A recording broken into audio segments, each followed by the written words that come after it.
Kelly, John Dockery. Welcome back to Memorial Stadium here in Baltimore, where the Colts are trailing the Cowboys by 21 points. Dallas scored the first 3 times they touched the football and built up a huge 17-0 lead. That's where we are right now. The Cowboys 27, the Colts just 6. We're getting set for the opening kickoff in the second half. The Colts will kick off to the Cowboys. And we'll check, of course, all of those key contests around the NFL today for you.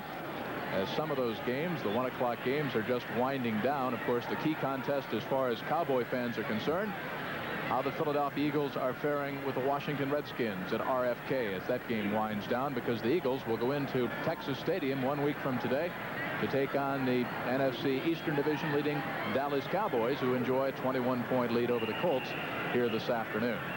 Mike Wood will boot it from the 35-yard line. James Jones, number 23, back deep, standing at about his own 2.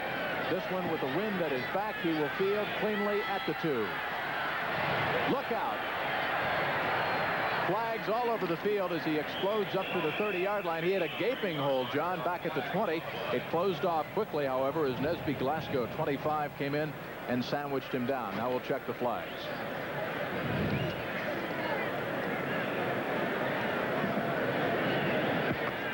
Against the Dallas Cowboys will negate a fine run back by James Jones.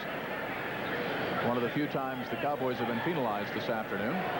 You look at Barry Krause in the foreground of your picture there, the third-year man out of Alabama, first-round draft pick in '79. Offense, illegal push in the back on the run back, number 76. There you take a look at a rather ominous graphic.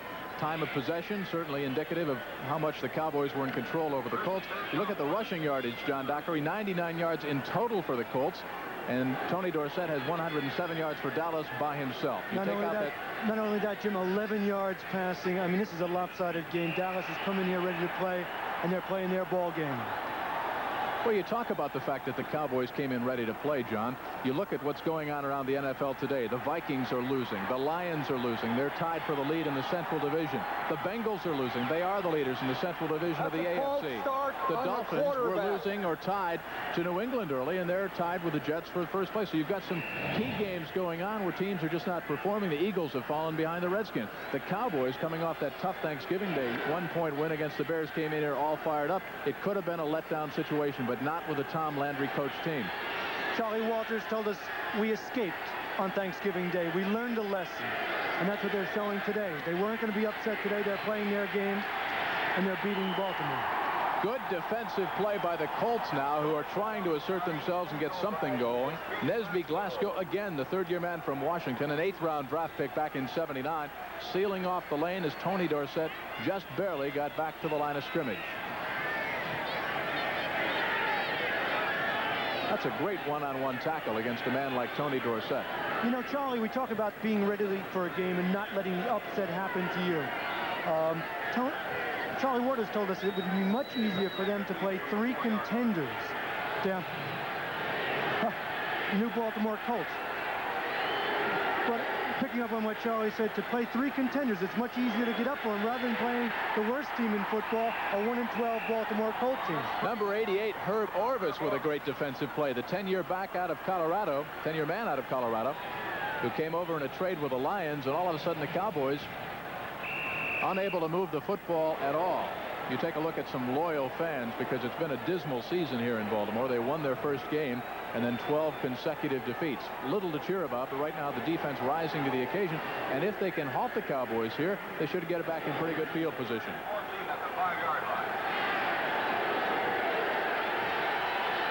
Third down, 15 yards to go. Slot to the right side, Hill wide to the left side. From the end zone, Carano batted away, incomplete. And it looked like number 89 for the Colts, or number 88, Herb Orvis again. Mike Fultz, 72, putting pressure on. Take a look from the end zone. And you can hear that crowd coming alive. They're coming with the blitz. You see them coming up the middle. Carano has the time. They pick up the blitz pretty well, but I think it's number 72. Mike Fultz gets his hand up, knocks the ball down. Free agent out of Nebraska.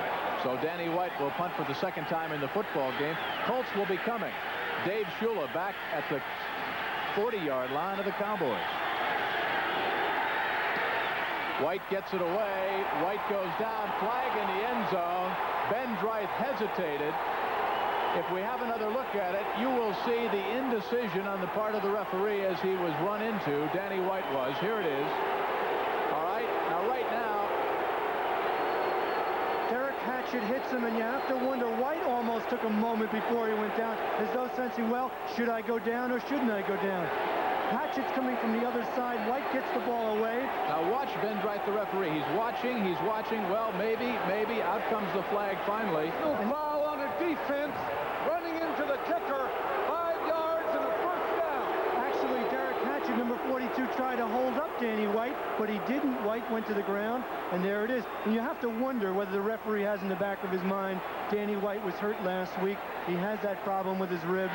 We have to protect him even a little more than we normally would. That might be why Danny White was deciding whether or not he would go down himself. You mentioned that hesitation. He knows if he takes a hit on that rib that he's in danger of not playing at all for 3 or 4 weeks.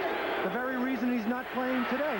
As you watch Tony Dorsett, the doctors told Tom Landry if he takes a direct hit on that spot, he might be out for a month. And that's certainly an awful gamble with Philadelphia coming up next week. So they didn't take it. So typical of the Dallas Cowboys, however, after that big break, a costly Colt penalty again, they come back with a big play. Their big play man, Tony Dorsett. Final in now from St. Louis. The Cardinals destroy the Saints 30-3. Cardinals 4 in a row, a team that's finding itself. O.J. Anderson, Neil Lomax. And you know, St. Louis still with an outside shot at a wild card playoff spot. They up their record to 7-7. Ron Springs chopped down close to the 20-yard line. Herb Orvis, number 88, the 10-year veteran, again 6'4", 255, wrapped his big lumberjack-like arms around the still clawing for more yardage Ron Springs. Hey, 1:49 left to go at RFK Stadium in Washington, and the Redskins still in front of Philadelphia. And I'm amazed, Jim. I know you had a chance to talk a little bit with Dick Vermeil one-on-one, and I was shocked when he told me about what he told you about the quarterback situation. There is that Washington score, 15-13, with less than a minute and a half to play right now. And of course, if that score stands, it would give the Cowboys a comfortable 2-game lead with 2 games to play. Carano, pitch back. Ron Springs. Great defensive play by the rookie, number 90, Hosea Taylor, 6'5", 250, a rookie out of Houston. Hosea Taylor showed some of his 4.8 speed. He beats his man, comes from the offside. Springs looking for a place, actually come from the onside, looking for a place to run, no dice, and you sense that the Baltimore defense is building to something. Pretty good block there by James Jones, number 23, as he was holding off number 55, Barry Krause, trying to clear that left side. Second down, 12 yards to go. They actually lost 2 yards. Drew Pearson wide to the left side. Tony Hill to the top of your screen. Dorsett shifts back to the eye.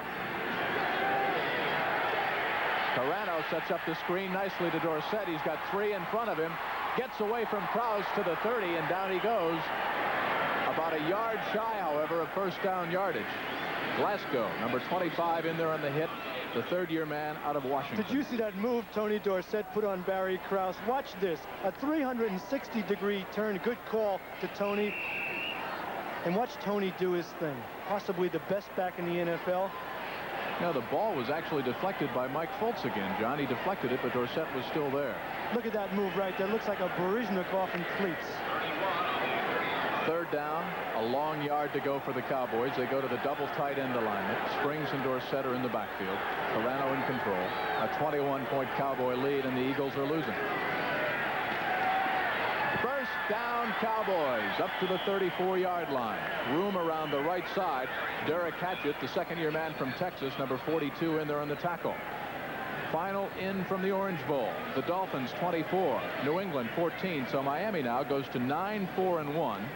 The Jets, playing in Seattle, are 8-4-1. Green Bay handing it to Detroit. The Lions were 7-6, tied with the Minnesota Vikings and the Tampa Bay Buccaneers at 7-6. So if that score stands, the Vikings were also losing. Tampa Bay has an excellent chance to put some ground between themselves and their nearest opponents.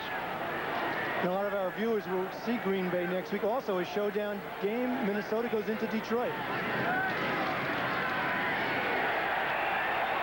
Nowhere to run that time. Ed Smith, the 2nd-year man from Vanderbilt. Herb Orvis again in there on the hit. That's right, Minnesota Vikings and the Detroit Lions from the Silverdome in Pontiac, Michigan, here on CBS next Saturday. All starts off, of course, the NFL today. You look what San Francisco is doing in Cincinnati. The Bengals were 10-3. The 49ers, of course, have clinched that Western Division with a record of 10-3 going in. And Bill Walsh was going to rest some of the regulars.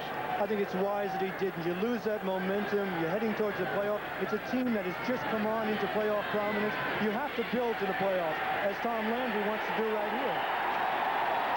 Ed Smith again, and the Baltimore Colt defense embarrassed in the first half, really coming out hitting here in the second half. A costly penalty, roughing the punter, as Danny White was knocked down in the end zone. You look at Tom Landry, the only coach the Cowboys have ever had. 22nd season. 5 Super Bowls, 2 victories in the Super Bowl, 16 straight winning seasons. The man is just phenomenal. This is the 7th consecutive season that he will have the Cowboys in the playoff. 3rd and 14. Hill to the near side, slot to the top of your screen. Drew Pearson is outside. Carano out of the shotgun, loose football. The Colts have it. Baltimore's ball, 1st and 10 at the 23-yard line of the Cowboys.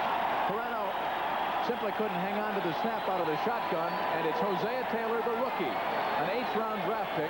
You look at Carano, never had control off the snap, and it's the first turnover against the Cowboys. Carano just juggled the ball there, might have been looking upfield for his receivers a little earlier, and that's one of the problems with the shotgun, receiving that snap from the center. Baltimore in good position as Dallas leads them 27-6 here at Memorial Stadium. And a little breathing room for the Cowboys in that NFC East. The Eagles have lost to the Washington Redskins. Their record now 9 up and 5 down as they go into Texas Stadium 1 week from today. David Humm gives the ball to Randy McMillan. Inside the 20-yard line. The offensive line begins to assert themselves, as the Baltimore Colt defense did the last time the Cowboys had the football. And Jim, I'm shocked by that Washington score over Philadelphia. They lost last week to Miami. I know you had a chance to talk to Dick Vermeil, and he had some astounding thoughts on his quarterback situation. Well, the Eagles had only scored 10 points in 60 minutes of football. They scored 7 points in the second half against the New York Giants, just 3 points in the second half on Monday night against the Dolphins. 2nd down and 6. We'll pick up on that in just a second. Curtis Dickey explodes inside the 20. He's gone. Touchdown, Baltimore.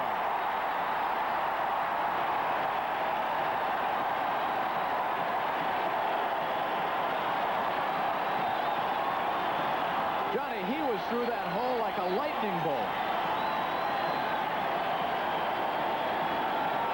Unbelievable speed and acceleration for a big man. 6'1", 205. Watch his cut. And then he just turns it on, leaning forward. Look at him. I saw him running the NCAA track meets. He is just phenomenal. The score right now, Dallas 27, Curtis Dickey 12. He scored on a 67-yard run. 9 carries, 104 yards. This time the extra point is good. And suddenly the Baltimore Colts feel they're back in this football game. The defense held the first time. A roughing the punter penalty hurt them, but the next time they get the ball back, they take it and punch it right through. Cowboys get the football when we come back. Mike Wood will tee it up from the 35-yard line. James Jones will field back in the vicinity of his own 2. 7:18 left to go in the 3rd quarter. Colts scored on a beautiful run by Curtis Dickey, and now they find themselves trailing by 2 touchdowns. This is a short, wobbly kick fielded by Wilson. Look out. Room to run near the 30. 1st and 10, Dallas. The Baltimore Colt defense, John, played very, very well in the opening minutes of the second stanza. Let's see if they can sustain that kind of momentum. Now, here are your standings in the NFC East. The Eagles have lost. The Giants-Rams game still going on. The Cardinals have already won. And Washington has won. And the Dallas Cowboys are winning big by 2 touchdowns here. So a little breathing room for the Dallas Cowboys. If they win this game, they would have a 2-game lead over Philadelphia, with the Eagles coming into Texas Stadium next Sunday. The Eagles would then go home and play the St. Louis Cardinals, and the Cardinals coming on still with a wild card shot. Drew Pearson in motion to the near side. Carano finds him. Low pass. Pearson picks it up. Incomplete. Kind of a slow call there, John Dockery. He trapped it. Hey, take a look at it again here. Pearson in motion. Fakes going upfield. Just comes back. And he picks it off the dirt like a shortstop. Pick it up, Drew. On one bounce. Take it upfield. Incomplete pass. Pick up like that, George Steinbrenner will try to sign that. Bucky Dent was hurt this year. I bet Pearson could play shortstop. 2nd down and 10, 7:04. Clock stopped on the incompleted pass. To the near side, Tony Hill. Drew Pearson to the top of your screen.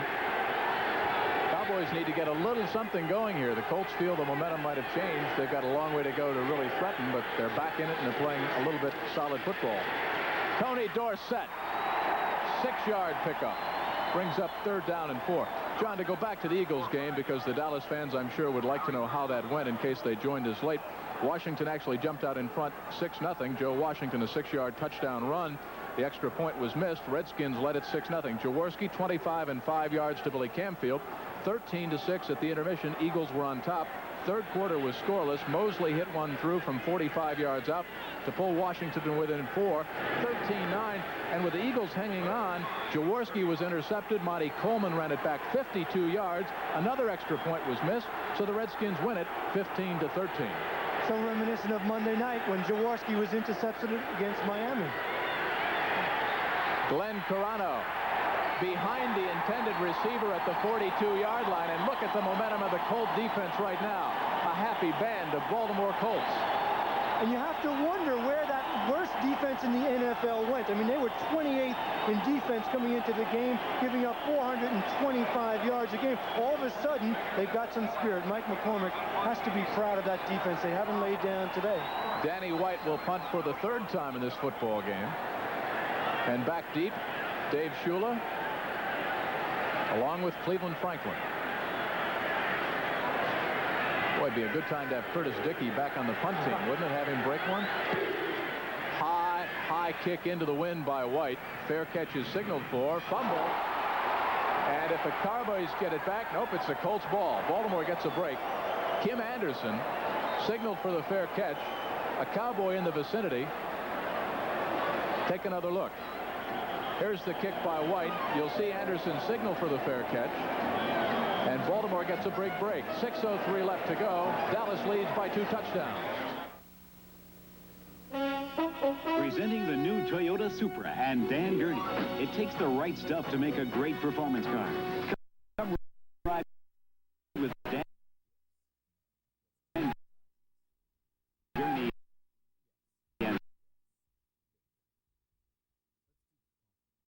Player is Kim Anderson, number 26, who signaled for the fair catch over near the Cowboys bench.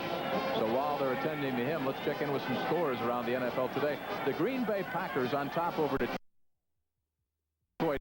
Playoff spot. They up the record to 7-7, joining the Cardinals, and are just 2 games back of the Philadelphia Eagles. And the Eagles really have to watch themselves. They might miss the playoffs, which would be shocking when you consider 2 weeks ago they were in 1st place. Tony Dorsett up to the 30-yard line, close to 1st down yardage for the Cowboys as he explodes around that left side. Reggie Pinckney in there on the hit, the free agent out of East Carolina. Big hole around the left side. Pat Donovan, Herb Scott, a couple of all-pros, 67 and 68 with a big hole. Everybody else looks like they're standing still when Tony takes off, but you have to be impressed with his sure tackle by Pinckney. Takes him down. Tony was gone if he didn't. Tony Dorsett, prior to that, 24 carries, 126 yards. So he's up around the 135-yard mark. They need a short yard here, and Ron Springs gets close to it. Springs, 3 touchdowns, 2 on the ground, 1 out of the pass from Glenn Carano. Ed Smith made the hit, and apparently will bring the chain out for the first time this afternoon. You mentioned Tony starting to pile up the yardage. In 1978, he had a pretty good day against the Colts also, where he carried 15 times for 147 yards. You might remember in that one, he caught a 91-yard touchdown from Roger Staubach. You know, you look at the NFC East, the Philadelphia Eagles were undefeated earlier in the year. Then they hit a little slump. But now they have lost to the New York Giants at home. They lost to the Miami Dolphins on Monday night. They have lost at RFK Stadium. They have lost 3 games in a row. That's something that a Dick Vermeil coach team has not done in the 5 years he's been in Philadelphia. And the question comes up now, what is going to happen to the quarterback situation? He told me earlier in the week that Ron Jaworski Jaworski's confidence was nil after that Miami game, after the interception, which led to the go-ahead Dolphins score. We'll pick up on that in just a second. In the meantime, 1st and 10 Cowboys, less than 4 in the 3rd quarter. Big hole for Dorsett. Dorsett with a nifty move up to the 48-yard line. He does that little stutter step, reverses his field, cuts it back.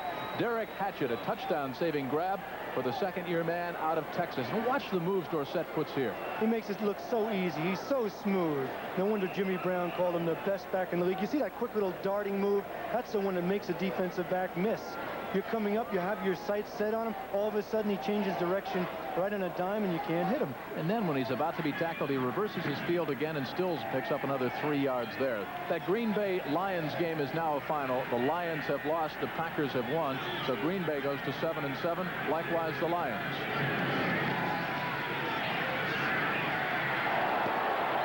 James Jones turns nothing into something. Picks up 7 yards. Pinckney in there on the hit. James Jones, the second-year man out of Mississippi, 3rd-round draft pick from 1980, showing some moves of his own right there. He must be hanging around with Tony Dorsett. Shades of Tony on that run. When you talk about longevity, Jim, in the NFL for a running back, Tony Dorsett is able to stay healthy because he doesn't take that direct hard hit. He's able to shed people like a matador. 26 carries, 151 yards for Dorsett. They go back into the eye. Tony gets the rest. Inside handoff, Timmy Newsome. What a backfield. Who would imagine, with about 1/4 and 3 minutes left to go before the Eagles came into Texas Stadium, you'd be looking at a backfield of Timmy Newsome, James Jones, and Glenn Carano. To get back to that Eagles quarterbacking situation, Vermeil said that his quarterback's confidence was almost non-existent at this point. They managed to score only 7 points the entire second half against the New York Giants. They lose at home 20-10 to the Giants, who themselves are now alive, very much so, for a wild card spot. Jaworski had a very rough afternoon and evening in the Orange Bowl and threw that costly interception. Now he throws an interception at RFK Stadium that leads to the go-ahead Washington score. You've got Joe Pisarcik, former New York Giant quarterback, who's got the good gun waiting for a spot to play. And the question is, when does Vermeil make the move? He's playing on the road. Some thought he might do it at the Washington game. Does he do it before the Dallas game? Or do you go with them that got you there? In this case, Jaworski against Eagles. I can't see him not going with the man who got him there, the man who got him to the Super Bowl last year, just because he's having his rough times. You don't just yank him, especially for Joe Pisarcik. James Jones again the carry over the right side. Pinckney on the hit. Kurt Peterson, Jimmy Cooper.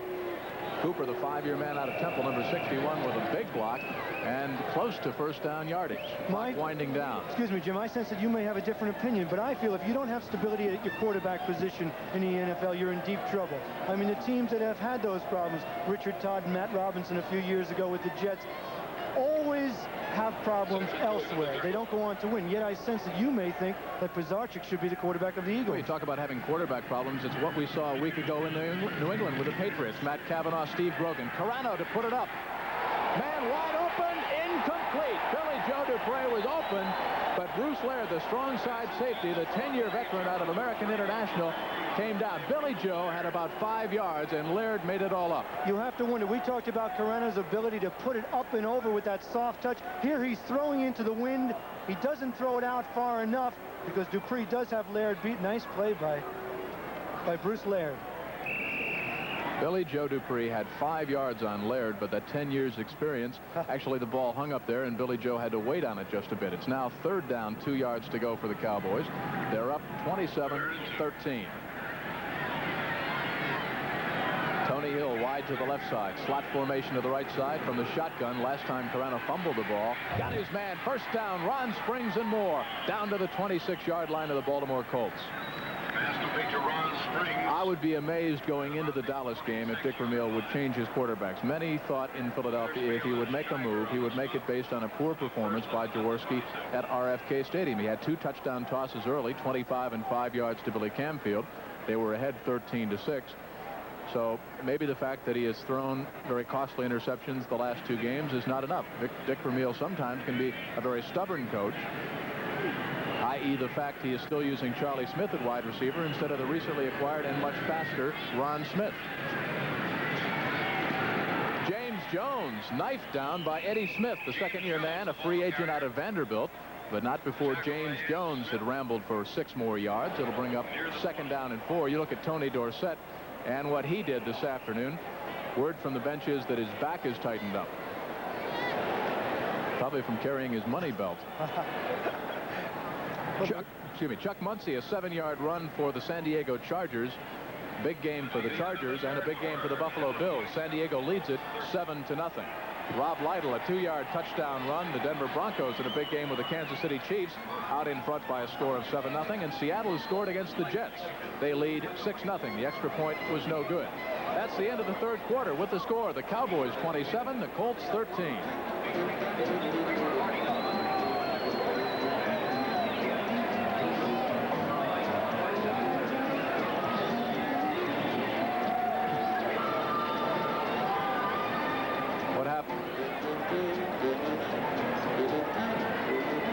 Jets losing to Seattle, that's a surprise. I talked to Buttle and Rasmussen yesterday, and they thought defensively, Buttle thought defensively, they probably had the best game of their year last week against these Colts, and I'm surprised without Jim Zorn that Seattle would jump on top.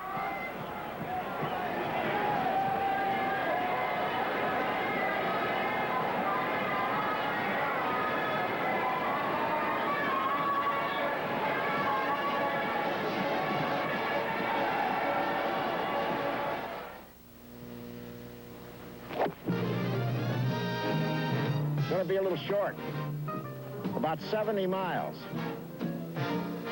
This is Bob for Texaco Hope in the Gulf of Mexico.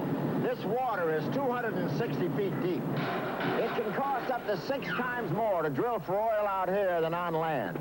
But we got to do this to help meet your energy needs in the years ahead.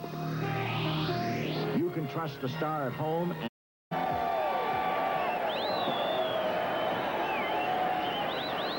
Jim Kelly, John Dockery back for the final 15 minutes here at Baltimore Memorial Stadium. The Cowboys in complete command by a 14-point lead, 27-13. And it's cold here in Baltimore.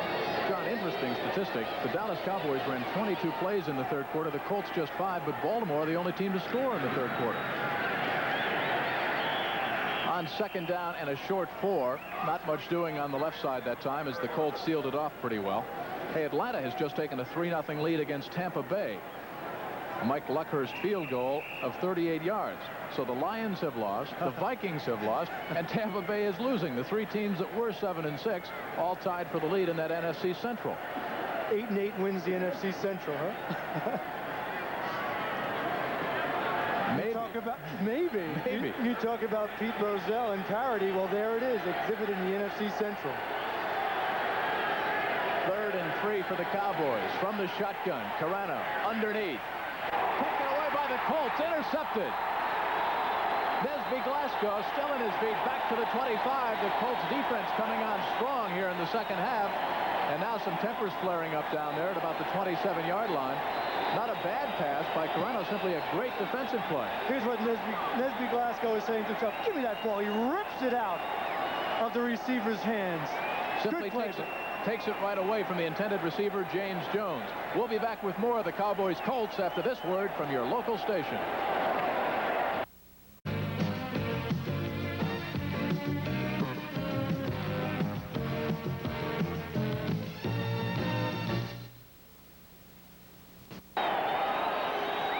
A tribute to Dallas Cowboys. This game a sellout, 60,586. The largest crowd since the season opener back in '78. It might have surpassed it were it not for 5,715 no-shows. Curtis Dickey, close to the 30-yard line. He is explosive. Explosive is an understatement. Curtis Dickey, inspired perhaps by the sight of Tony Dorsett, as we mentioned. And what surprises me, this crowd of 60,000 as you watch Dickey explode through the hole. A couple of weeks ago, we were here against St. Louis. There were only 24,000 people. A credit to America's team. They love the Dallas Cowboys. Michael Downs, the rookie, made the tackle. He's a fellow that Charlie Waters, who's back there as kind of the coach of the secondary, he calls them my boys. 2 rookies in there. Michael Downs along with Everson Walls and, of course, Thurman, number 32. David Humm, little mix-up, slow delivering the ball to Curtis Dickey, and number 78, John Dutton, former Baltimore Colt, coming back home here to Memorial Stadium, chopped him down. Boy, Dutton is strong right here. Watch him burst through the line. and put a hit on Curtis Dickey. Whew. That is strong. Of course, Dutton, the reason he left Baltimore, people will recall, is that he felt he was playing at an all-pro status, wasn't being paid accordingly, wanted to get out of here, was traded to Dallas in '79 for a first and second round draft choices, and now playing well for Dallas. That's back in the days of Joe Thomas. 3rd and 4 for the Colts. Need a first down.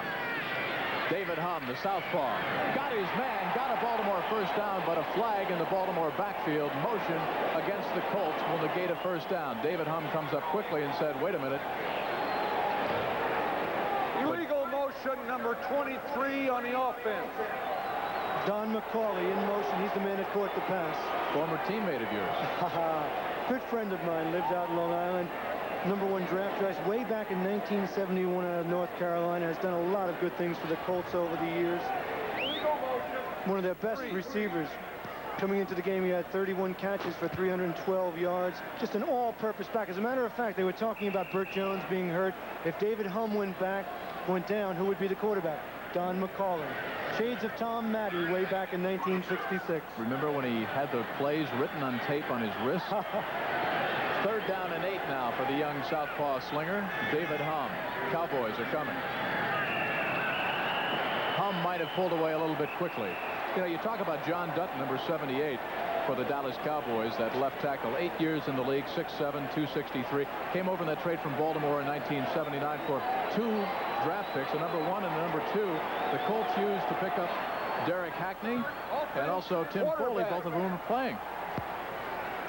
So you can look at it both ways. I always felt that when you look at that defensive line for the Dallas Cowboys, Ed Jones, John Dutton, Randy White, Harvey Martin, potentially the best in the game, but because of the way they play defense, a lot of times playing soft, they don't get the sacks and the notoriety of a team like New York Jets.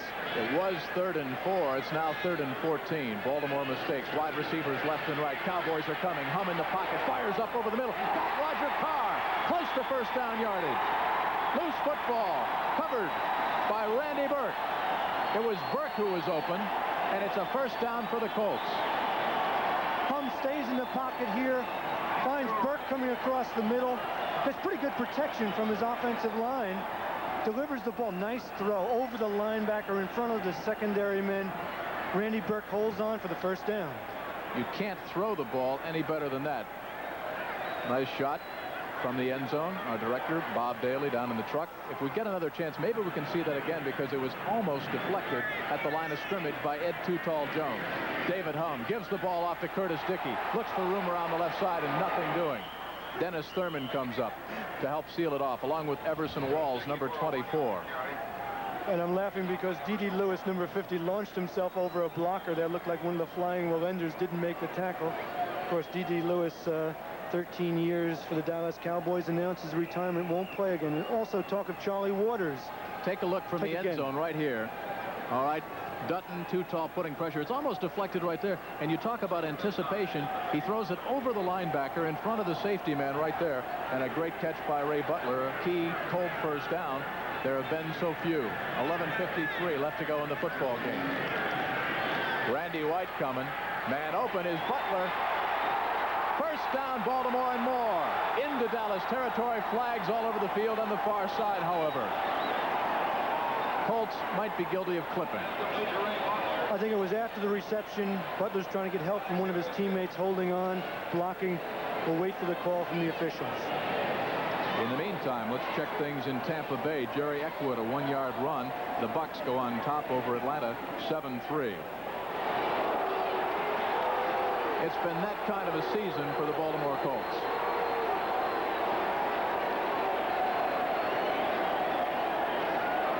Not much to cheer about for the faithful fans.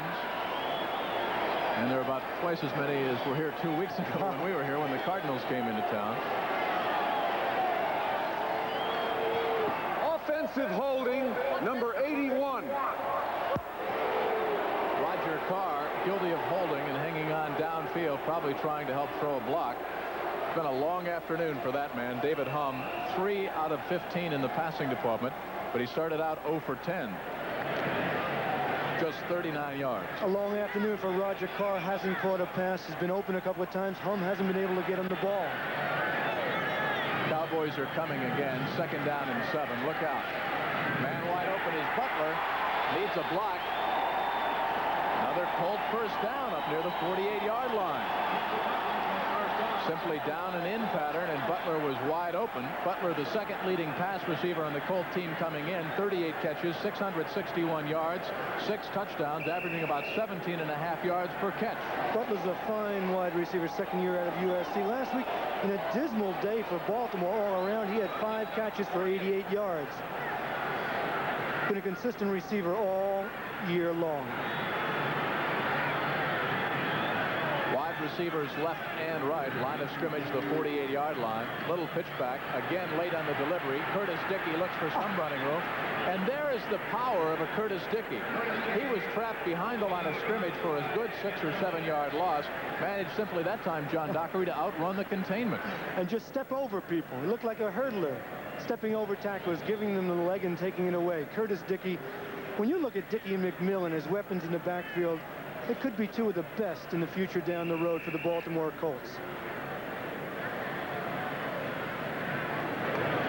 You know, a few seconds ago, you saw the shot here at Memorial Stadium of the sellout crowd. There wasn't really much for these fans to cheer about. They have lost 8 straight games here at Memorial Stadium, going back quite a ways. Movement on the right side of the Baltimore Colt line. Jumping off is number 68. That's Jeff Hart, the 5-year man out of Oregon State. 8 straight losses here at Memorial Stadium. Their last win, John, back November 30th, 1980, when they beat Buffalo 28-24. Offense, false start, 68. So it's not always true there's no place like home. Not for the Baltimore Colts. And a couple of weeks ago when I talked to Greg Landry and Don McCauley, they told me that no athlete should have to go through something like this more than once in his career. It's been a horrendous year. Colts are down, they're tight, they're just feeling miserable, hoping for that season to end. They can't wait till it ends. You can see the Cowboys have yet to play the Eagles and the New York Giants, and will have a large role in determining who makes the playoffs. And for that matter, who doesn't. 2nd down, 14.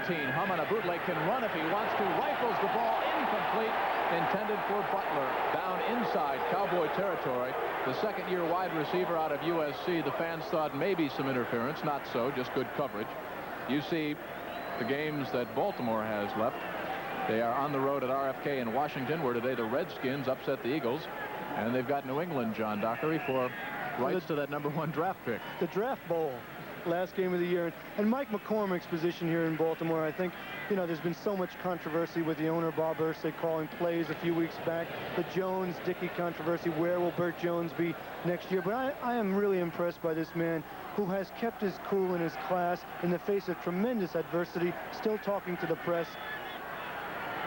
3rd down, 14 yards to go. Cowboys coming with a blitz, and Hum simply falls down, and then the Cowboys collapse all around him.